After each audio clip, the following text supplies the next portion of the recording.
Salut à tous, Kwame Sport. J'espère que vous allez bien, peu importe l'heure et l'endroit où vous regardez cette vidéo. Avant de commencer, cliquez sur like, abonnez-vous et activez la cloche de façon à être tenu au courant quand je posterai de nouvelles vidéos. Aujourd'hui, je vais vous faire ma prédiction sur un combat qui aura lieu dans très peu de temps. Les deux protagonistes ont été rivaux depuis l'enfance. Depuis l'enfance, ils sont rivaux. Ils ont combattu 6 fois, il y a 3 partout, mais ça, c'était en amateur. Maintenant, en professionnel, on repart de zéro. Il y en a un qui est devenu champion du monde dans 2 catégories différentes, dont une où il a été champion incontestable. Et de l'autre côté, il y en a un qui a essayé, mais malheureusement a échoué. Mais c'est une star sur les réseaux sociaux et c'est une star dans le monde de la boxe tout court même. Aujourd'hui, je vais vous donner ma prédiction officielle pour le combat entre Devin Haney et Ryan Garcia. Alors, déjà, en termes de style, c'est pas pareil. D'un côté, on a Devin Haney qui lui est un boxeur, un très bon technicien avec un bon jab, bon jeu de jambes et une bonne défense. Et de l'autre côté, on a Ryan Garcia qui est un boxeur-puncher doté d'une plutôt bonne technique. Certes, pas du niveau de Devin Haney, mais d'une plutôt bonne technique. Pour être honnête, je pense que Devin Haney devrait gagner ce combat et sûrement par décision unanime. Sûrement par décision unanime. Pourquoi? Parce que des deux, c'est le plus discipliné, le meilleur technicien et le meilleur jeu de jambes. Par contre, je pense que Ryan Garcia reste quand même très dangereux. Ryan Garcia, il a quand même mis KO les 3/4 de ses adversaires. C'est un gros puncher. D'ailleurs, son dernier adversaire, il l'a mis KO, déjà. Et ça pourrait surprendre Devin Haney. Parce que Devin Haney, il s'est fait sonner plusieurs fois. Certes, c'était dans une autre catégorie, mais il s'est fait sonner plusieurs fois. Donc, il pourrait être surpris par Ryan Garcia s'il ne le prend pas au sérieux. Chose que je ne pense pas. Je pense que vu la préparation qu'il fait, il le prend vraiment au sérieux. Mais s'il le prend, en tout cas, il y a le risque du chaos qui est là avec Ryan Garcia. Mais d'un autre côté, je pense que Devin Haney en est conscient. Et avec la technique qu'il a, il pourra neutraliser son bras gauche. De la même manière que Tank l'a fait lors de leur combat.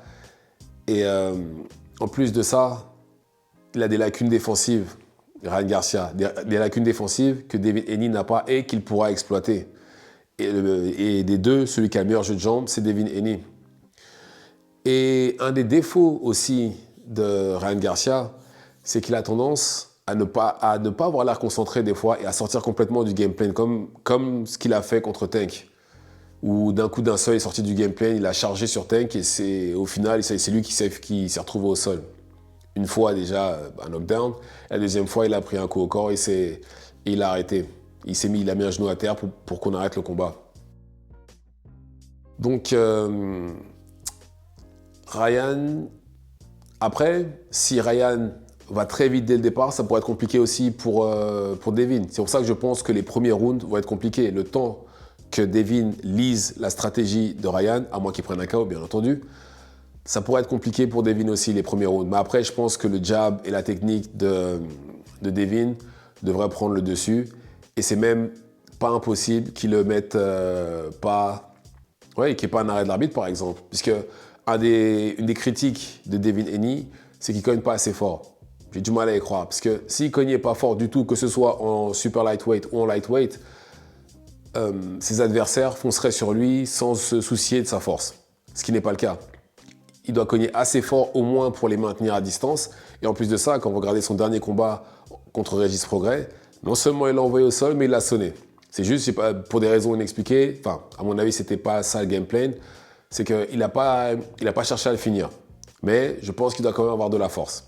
À ne pas sous-estimer non plus du côté de Ryan, parce que Ryan aussi dit qu'il se moque de lui par rapport à ça. Je ne sais pas si c'est une bonne idée, parce que Régis Prograis disait la même chose. Et Régis Prograis, c'est un lightweight de métier. Donc voilà, pour moi, je pense que c'est oui, décision unanime. Ou si ce n'est pas décision unanime, il y a de grandes chances que ça pourrait même terminer en arrêt de l'arbitre, comme j'ai dit, parce qu'à force de prendre des jabs, son œil pourrait gonfler et l'arbitre pourrait décider d'arrêter le combat. Donc voilà pour ma prédiction pour le combat entre Ryan et Devin. Dites-moi ce que vous en pensez. Est-ce que vous pensez que Ryan a plus de chances que ça? Ou est-ce qu'on surcode, ou est-ce que je surcode Devin? Puisque de l'avis général, que ce soit les bookmakers ou même les autres combattants, entraîneurs, etc., tout le monde dit que Devin devrait gagner. Et il y en a même qui disent que ça va aller que dans un sens, que ce sera même très facile pour Devin. Je ne pense pas que ce sera aussi facile que ça. Parce que même pour Tank, ça... Bon, quoique, même pour Tank, ça n'a pas été facile non plus. Enfin, du moins au début, hein, bien entendu. Donc voilà. Dites-moi ce que vous en pensez dans les commentaires. Likez, abonnez-vous si ce n'est pas le cas, activez la cloche et partagez. Et on se revoit pour la prochaine vidéo. Ciao, ciao.